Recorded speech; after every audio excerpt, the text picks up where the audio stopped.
We get started here momentarily. First announcement is the bathrooms are going to be secured in about 10 minutes. So if you want to use them, now's the time. Other than that, like I say, we're expecting him to be down here in 10-15 minutes, probably something like that. And it's really it's a big day. Really appreciate everybody being here. I did hear that he had a good trip this morning down to Electric Boat. And one of the things that he really liked was all the noise that people made. So don't be bashful. Wants to hear noise, and we think you guys can make it. Practice, make some noise.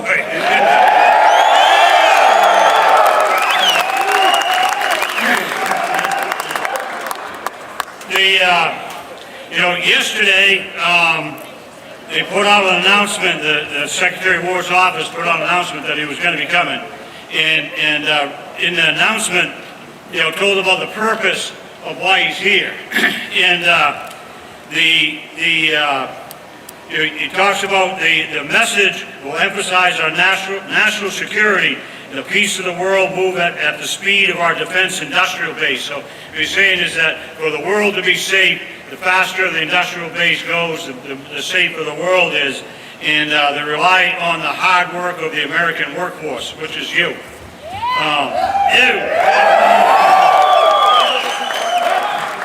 The tour, he's hitting several places. He has already. He's going to be going many more places over the next few months. He says the tour will highlight the urgent need to rebuild our defense industrial base, which is really, really important that we do that, and we're a big part of the industrial base. American manufacturing is the bedrock of American strength. The men and women fueling this work are on the front lines, along with our warfighters furthering the nation's efforts every day they show up for work. The tour will champion a new approach to defense acquisition, one that prioritizes and awards speed, innovation, and commercial-first mindset. So you will hear him today talk about the need for speed. That he told us when he came in this afternoon. We had lunch here a few moments ago, and he gave a little address for us, and he said, "We love 51s." He really did. He said, we just love them. They're the backbone of our fleet out here, and we love these ships. And obviously, we want to build a lot more of them. He said they want to do cutting bureaucratic red tape, empowering program leaders, and providing stable, long-term contracts necessary for the industry to invest and expand. So one of the things that's on the minds of the leaders like himself is really trying to change the dynamic where we have long-term contracts in place, which we would all like. So you can plan for many years of employment and good jobs. So, and that's really key that they're on.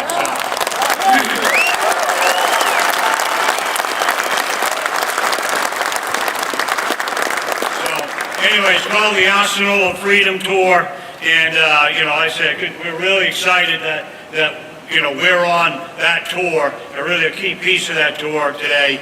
And what we're hoping is that everybody here shows, give him a good warm welcome, show our appreciation for what he's trying to do for our country, and that we're here to build all the ships that they want, and build them as fast as we can, and just show them how we believe in this effort that he is spearheading. So I really hope that everybody feels that way and is excited as I am that he's here and doing this. So there's a few minutes, a few more people are going to show up here, start populating the front row, and then he'll show up. Chuck's going to do a little introduction of him, and then we'll get going. So that's what I know is going on at the moment.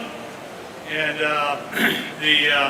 I know that pretty soon they're going to get some music going to get us rocking and rolling and all that. Well, I say they really want us to be rowdy, and the words they use is be rowdy. So I know.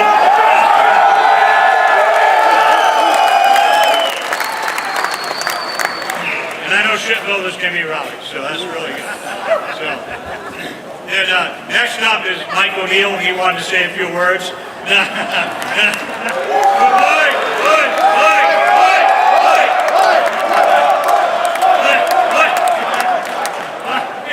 I can't believe it, Mike. He's always talking. Now he doesn't want to talk, huh?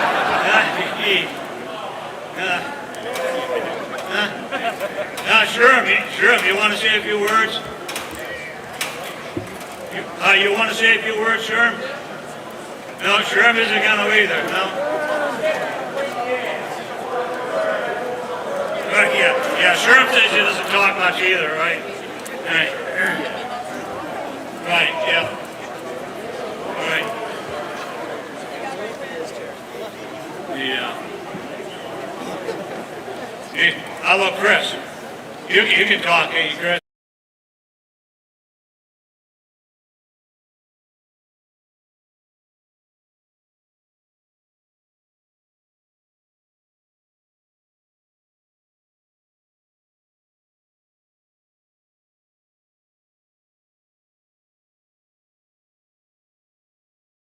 How you doing?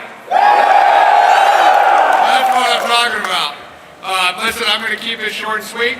I just wanted to let BIW know, and you guys know that for me especially, it's a proud moment. I'm really excited to see Mr. Hegseth today. And this is the reason why Matt built his best built. Go BIW, let's hear it.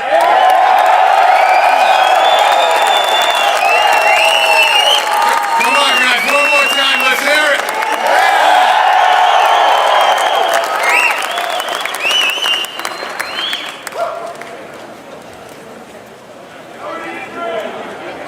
Who do we need?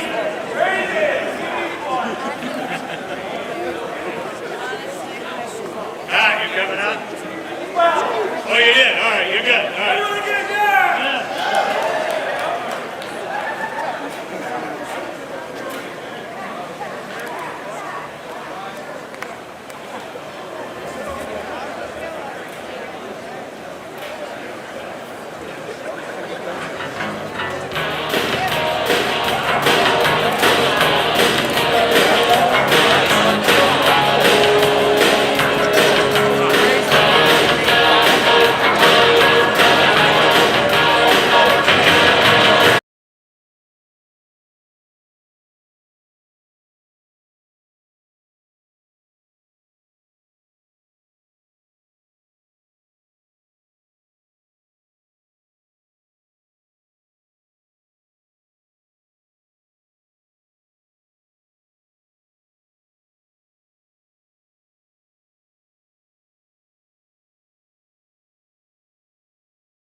I just want to say, 53 years of service right here.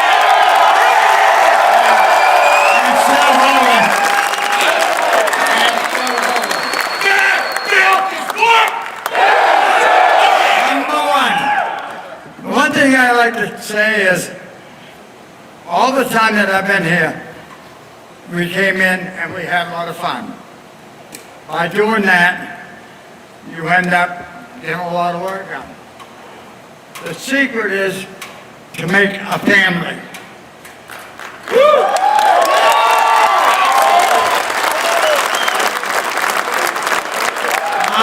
I have breakfast with guys that I worked with 50 years ago. I've been to the weddings, I've been to the baby showers of the children, I've been to the children's. It's a family.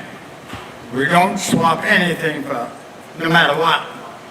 And one will call and say, okay, my daughter's getting married. Bingo, off we go.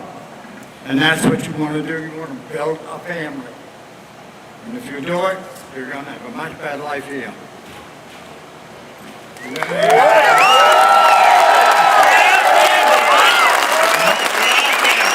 are a family. And David had to pay me $100 to come up and do that.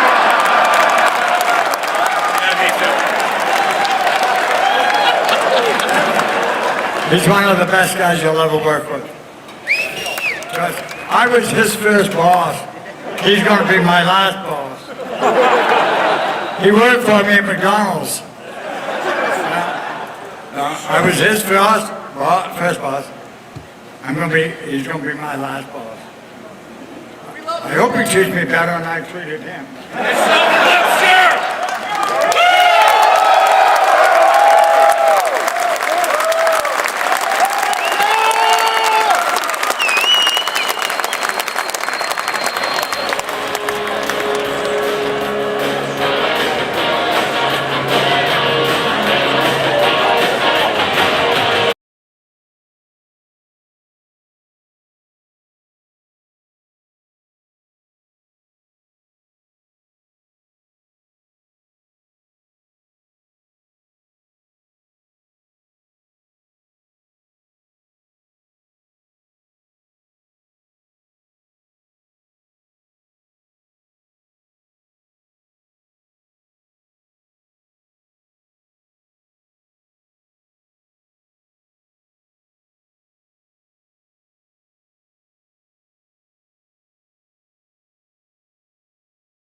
General Dynamics Bath Iron Works is proud to be part of the Arsenal of Freedom tour, highlighting the manufacturing that delivers tools and technology to America's warfighters in the 21st century. And that's what we do here. We build the DDG, which is the workhorse of the United States Navy. There's no better symbol of manufacturing prowess than people here at BIW who design, build, and support the world's most sophisticated warship, the Arleigh Burke destroyer. For 400 years, people have been building ships along the Kennebec River here in Maine. The men and women of BIW continue that legacy, carrying on the tradition that Bath built is best built.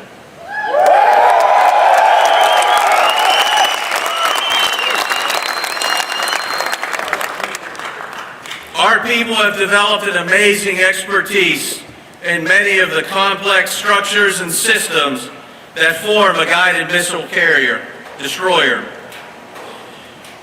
Every skilled tradesperson, designer, engineer is a natural asset. You and your heart and soul you put into each one of the ships we build. Shipbuilding is hard work. Before I came here a few years ago, I worked in aviation, as you all know.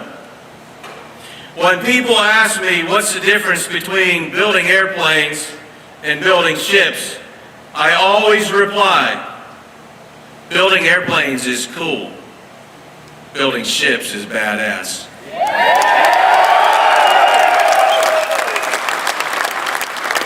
The Navy wants our ships as fast as we can build them. I have shown the Secretary this morning how we are focused on reaching our best ever performance due to production gains we are making in each one of the Flight 3 ships we build. The team here is making those gains every day. Thank you. I do not have to tell this audience how important these ships are to the fleet.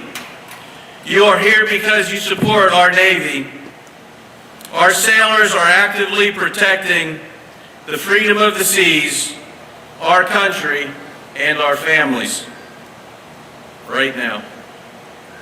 We at BIW are honored and proud to have more than a dozen DDG-built 51s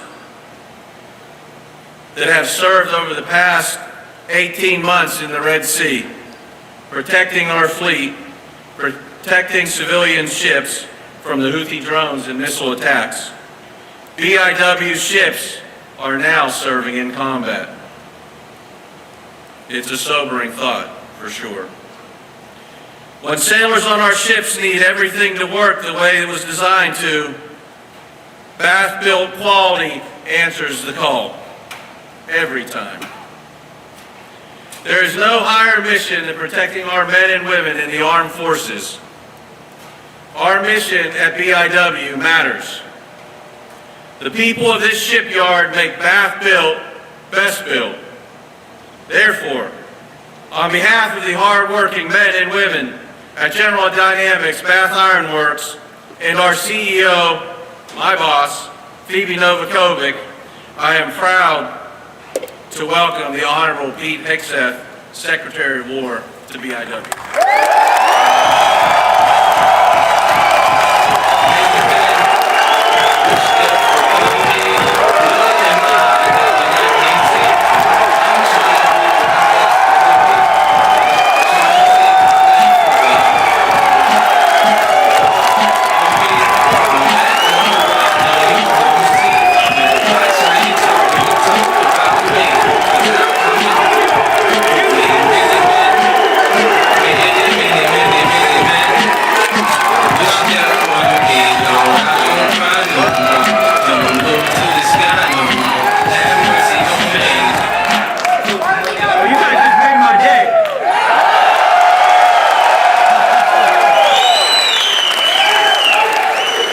What a crew.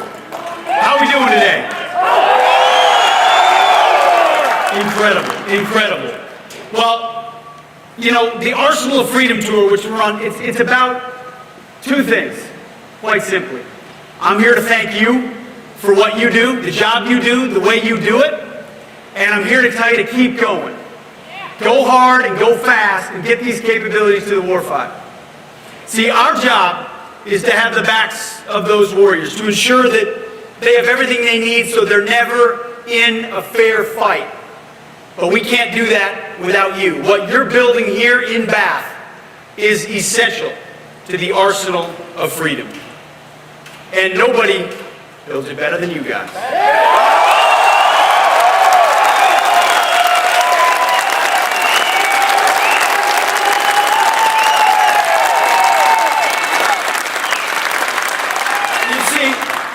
Rightfully and understandably so, we talk a lot about the door kickers and the pilots dropping precision bombs.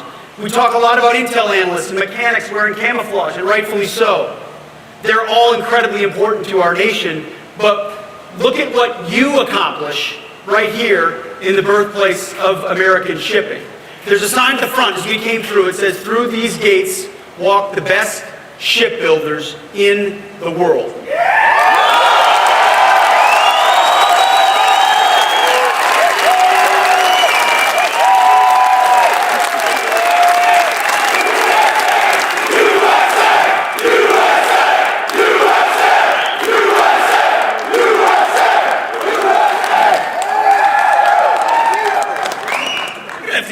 President Trump out here sometime.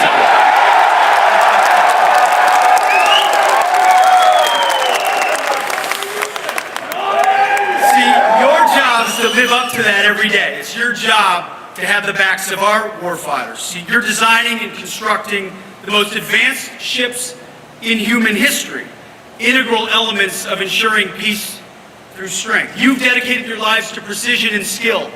You've welded the foundations, you've checked the seals and the pressure, guaranteed that the ladders and the hatches are in place and functional, and all made beautiful with a fresh set of paint. All right here in the United States of America. You see, for far too long under previous administrations, we had leaders who thought we could outsource our critical work to other countries. Or that we could live in a so-called global environment where American skills and American factories and shipyards didn't matter anymore. Or that a glacial pace of over-budget prime contractors was tolerated or the norm. Well, under President Donald J. Trump, those days are over.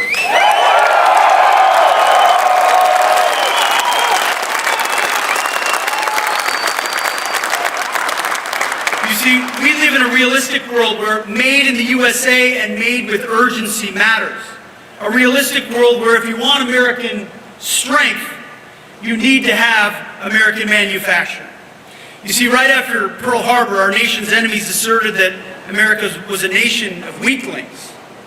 President Franklin Roosevelt answered, "Let them tell that to the soldiers who today are fighting in the waters of the Pacific." And then he said, "Let them tell that to the Marines." Got a few out there? You see, for decades, politicians, professors, consultants, and lobbyists have asserted there was nothing wrong with depending on imports, on everything from our medicine to our national security. Outsourcing is good for America, said the scribblers at the Wall Street Journal. Let them tell that to the patriots here at Bath Iron Works.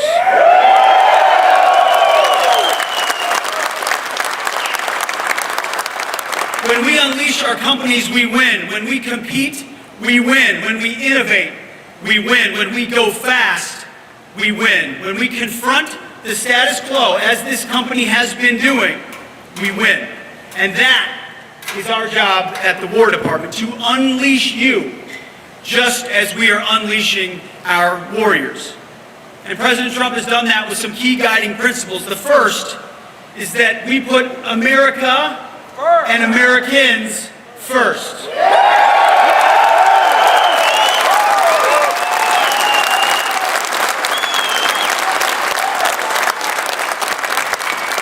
Her security, her citizens, her workers first. Long overdue. Second, we're establishing peace through strength. At the War Department, we're the Strength Department. Our job is to be that hammer when necessary, and I'm hopeful we don't have to use it. That's the idea of deterrence. You get peace through deterrence, but if you must fight, you will be unleashed to fight to win. Overwhelmingly. Not fight politically correct, overwhelming violence of action at the decisive moment so the enemy knows exactly what you mean.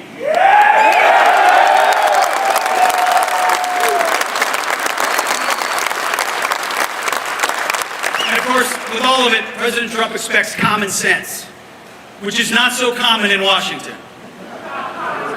It's less red tape, more incentives, speed on the factory floor. Common sense is the priorities at the War Department as well. First and foremost, in our department, we're reviving the warrior ethos. We're eliminating distractions and debris. No more DEI, no more dudes in dresses.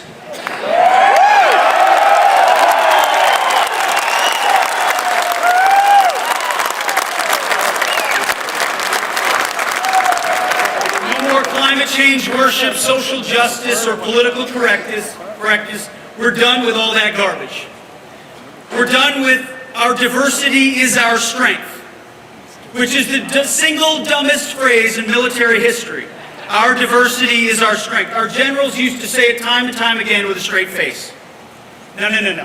I see a lot of different faces out here from different backgrounds, and that's a beautiful thing. But the reality is your unity is your strength. Your shared purpose is your strength.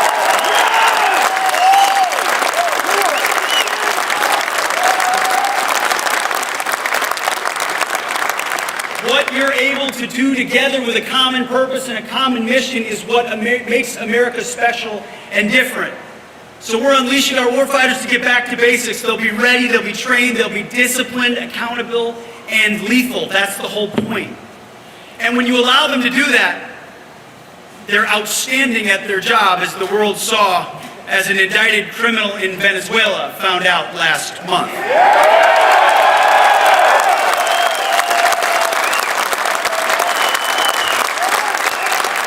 You see, it's actually really simple. We're just allowing commanders to be commanders again. And that's why they say to us, hey, we've never felt this supported before, ever, in our time under command. Under President Trump and the War Department, you're allowing us, the authorities, to go out and do what we must do. You're clearing out the debris. That's our job, to serve the warfighters and ultimately serve you who have their backs. Getting out of their way so that they can accomplish the mission. In addition to reviving the warrior ethos, we're rebuilding our military. That's why we're here on the Arsenal of Freedom Tour, reviving our defense industrial base. If we can't make the things we need at speed and get them into the hands of the Navy and the Coast Guard, the Air Force, the Army, the Space Force, Marine Corps, then there's those Marines again. That's why we're here in Maine. We're going across the country in the next couple of months on this tour, talking to industry, large and small, old and new, because we need all of you to move fast, at scale, at cost, so that we can compete and, frankly, outcompete our adversaries. We are rebuilding the arsenal of freedom, just as President Trump did in his first term, and we're doing it again. President Trump, you may have heard, has announced the goal of $1.5 trillion for our national security budget in 2027.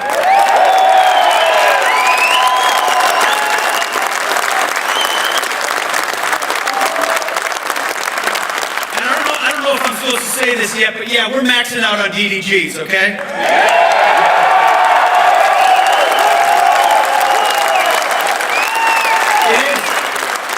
It's a workhorse, and it's a damn good workhorse.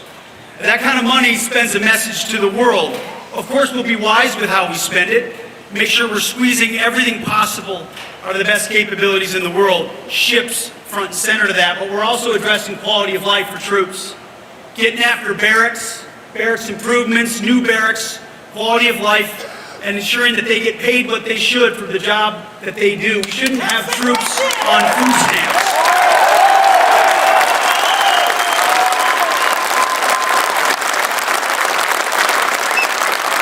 President Trump has addressed that before. We already addressed it in last year's budget, and we're going to do it again.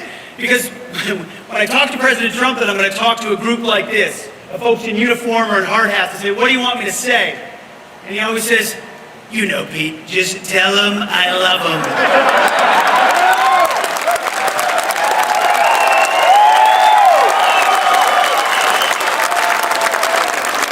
Because he does.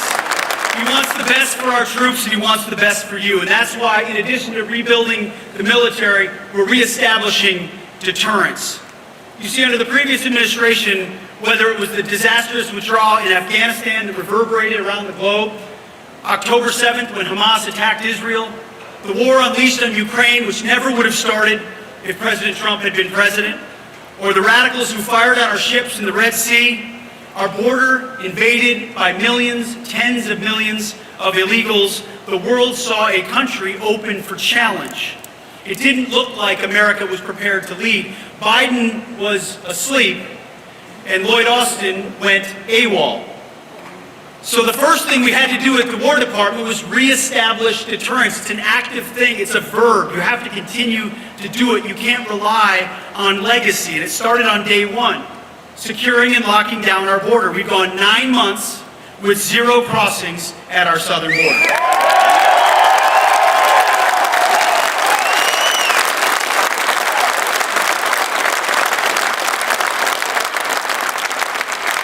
Turns out you didn't need new laws, you just needed a new president.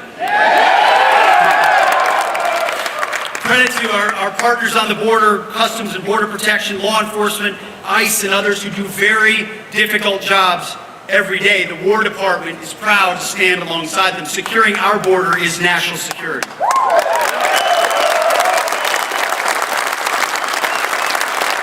We also did it through our effort with the Houthis, Operation Rough Rider. From the beginning, so people thought, what are we doing there? Why the Houthis? Well, it was because the Biden administration allowed Islamists to shoot at our commercial and military ships without consequence. I mean, somewhere Thomas Jefferson is rolling over in his grave. We've understood that free navigation of the seas is a core tenet of the United States of America and the United States Navy. Joe Biden allowed those attacks to happen as if they didn't matter. Well, we responded with 50 days of unrelenting air power, and the Houthis cried uncle. They said, we're not shooting at your ships anymore. And now American ships sail free in the region and around the world.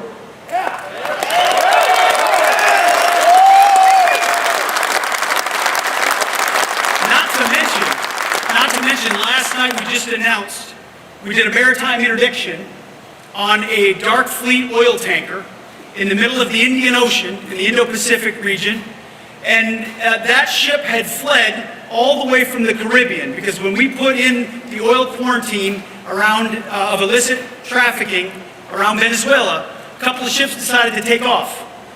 And we saw them take off. And the only guidance I gave to my military commanders is none of those are getting away. None of them. I don't care if we got to go around the globe to get them. We're going to get them.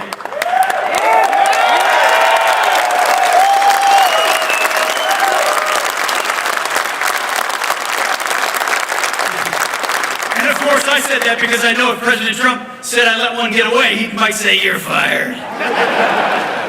And they did. Some great Americans made one of the longest maritime interdictions in our country's history last night, seizing that oil tanker, making sure it's sold properly. The quarantine remains in effect. No one else can dominate the seas like the United States of America. When we say blockade, we mean blockade. Look at Iran, what President Trump said about their nuclear capabilities. Iran will never have a nuclear bomb. Well, Iranian leaders either didn't want to pay attention or didn't believe him, and then 7 beautiful B-2s flew 37 hours undetected and dropped 14 30,000-pound munitions exactly where they were supposed to land, undetected, flawless.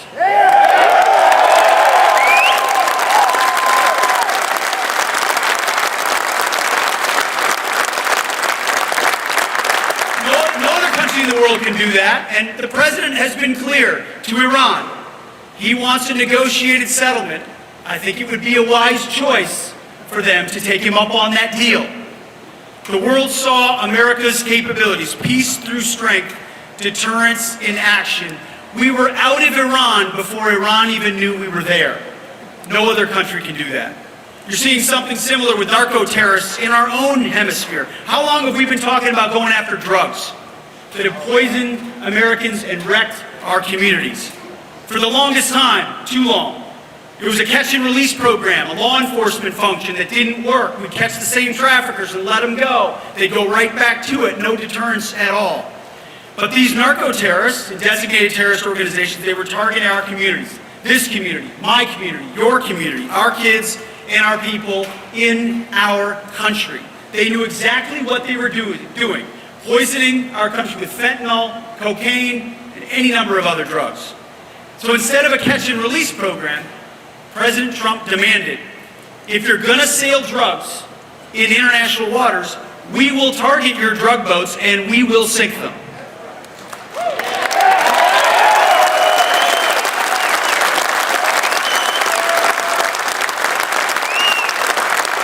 We sunk another one a couple days ago, but it had been a while. We haven't been sinking as many boats recently because we can't find many boats to sink. That's the whole point.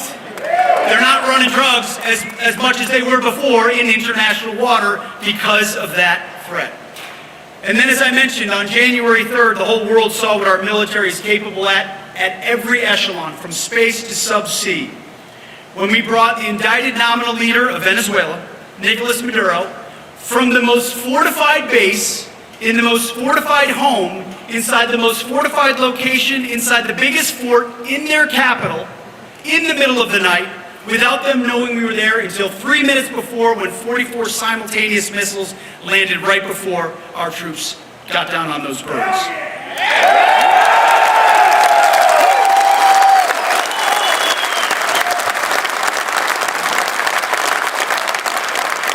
It was the most sophisticated single raid in world history. No other country. What'd you say? Going down in history. By the way, and no other president would have had the guts to make the call to follow through on that.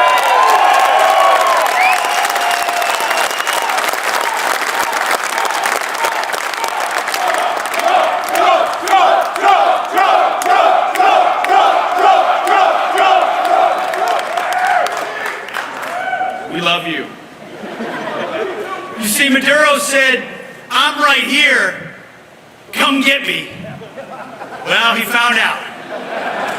We came and got him. So it brings me back to why I'm here looking you all in the eye. Reestablishing deterrence is a real thing. You are the men and women who pour their lives, your careers, your skills into building these ships that allow us to project that power, that exceed the standards of any shipbuilder anywhere in the world. Ships that, as you say, are built in blood, ready to go to battle, and then bring our sailors home. You will be, as you do your work, the ones who give us that decisive advantage. At the War Department, we're fighting every day to create an environment where you can do your job as quickly and efficiently as possible. If you can imagine how difficult it is sometimes to move at speed and efficiently at the Pentagon. It's a giant headquarters. We have meetings to talk about meetings to talk about meetings. It's a headquarters on steroids. We're doing everything we can to reduce that red tape, cut right through it, and ensure that we overturn the way we do business so that you can do business. That means not waiting years and spending tens of billions of dollars for some perfect solution 15 years in the future and a product that never gets into the hands of the warfighter. I tell people, do everything you can with this precious moment that we have. Rip out the bureaucracy, streamline the process so we can get the products into the hands of warriors. Urgency is my currency. Speed, efficiency, competition. And we're not just talking about it, we're funding it. The One Big Beautiful Bill invested $16 billion into strengthening our defense industrial base and shipbuilding, expediting innovation to the warfighter.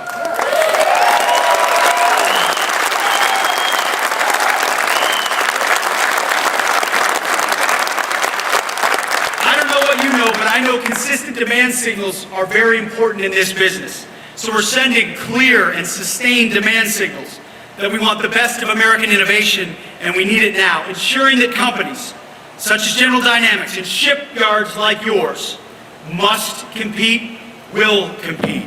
And that means some tough truths, which we're sharing around the country.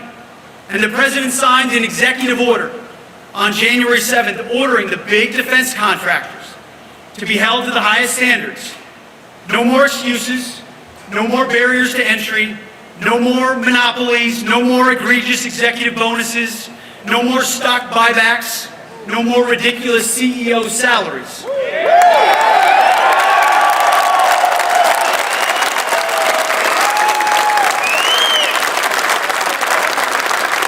Especially for companies that can't make things on time.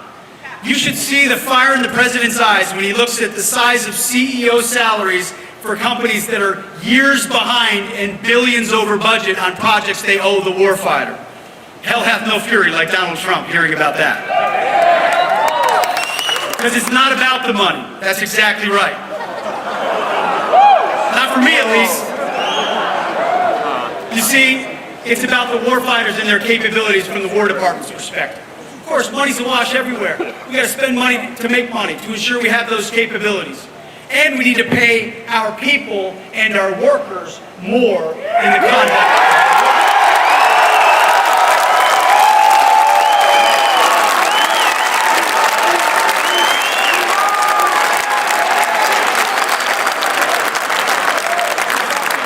So that's where it is about the money. And it's always better when it's made in America. We don't care whose name is on the side. It'd be great if it's Bath Iron Works. It'd be great if it's General Dynamics. But I actually don't care. We just want the best. We want the best fielded as quickly as possible. I don't care how many lobbyists or accountants any company has. If you build the best, the fastest, at cost on behalf of taxpayers, you will win. That is how President Trump's War Department will work. Your leadership knows this is not about Wall Street, dividends, and stock buybacks. It's about the warriors and what we can deliver as fast as possible. It's about the people and the investment and the workforce. And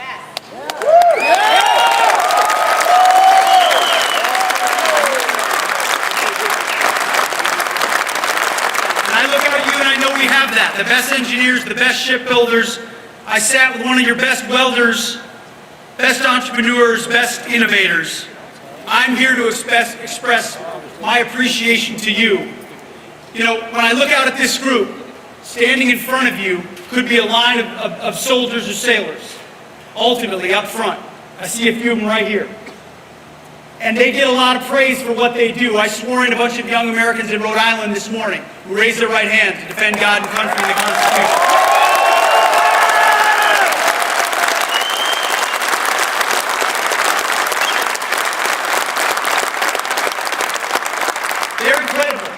They're absolutely incredible. I call them the real 1%. But they can't do their work without all of you standing behind them, shoulder to shoulder, working your ass off every single day in tough, dirty, dangerous situations, ensuring that you get to them what they need when they need it. They literally can't win the next fight without you. And we were thinking about this 4 months ago when we thought I got to get out there and tell them. We got to get out there and look them in the eye and tell them that we can't do it without you. It's a fact. I can put as many people in uniform as I want, but if they don't have that equipment and the capabilities to project power, we can't ensure the 21st century is an American century. And if the 21st century is not an American century, it won't be a free century. It is about you, your kids, your grandkids, and their future. And when you go home, I know you look your kids, your wife, your spouse, and your husband in the eye and say, hey, I know what I'm doing for a living is contributing to the protection, safety, and security of my nation. That's good work right there.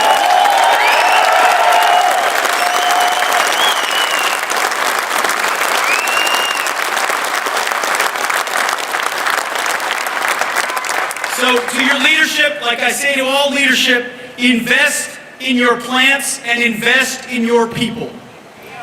Go fast, take risks, and always build in America. This moment requires urgency. We need these things yesterday. And we're shoulder to shoulder with you because we can't deter the next conflict without you. You know, last Thanksgiving, so a couple of months ago, my wife and I visited the guided missile destroyer USS Winston Churchill in the U.S. Southern Command. And I told the soldiers there, the bay was open, said it was one of the most beautiful views of America I'd ever seen. But I also had the most beautiful view of America because I was on board a destroyer that was built right here at Bath Iron Works.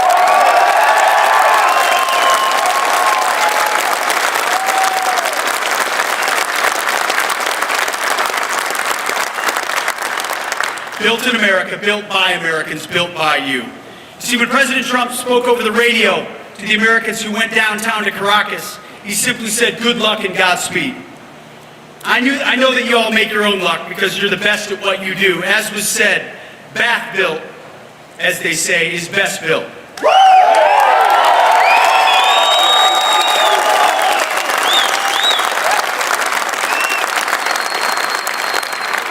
But Godspeed, because we need the skills that you have here, and we need them urgently. Our job is to ensure that you have everything you need in that process. We serve you, you serve the troops. The recipe is simple. Keep going, and God bless. Thank you.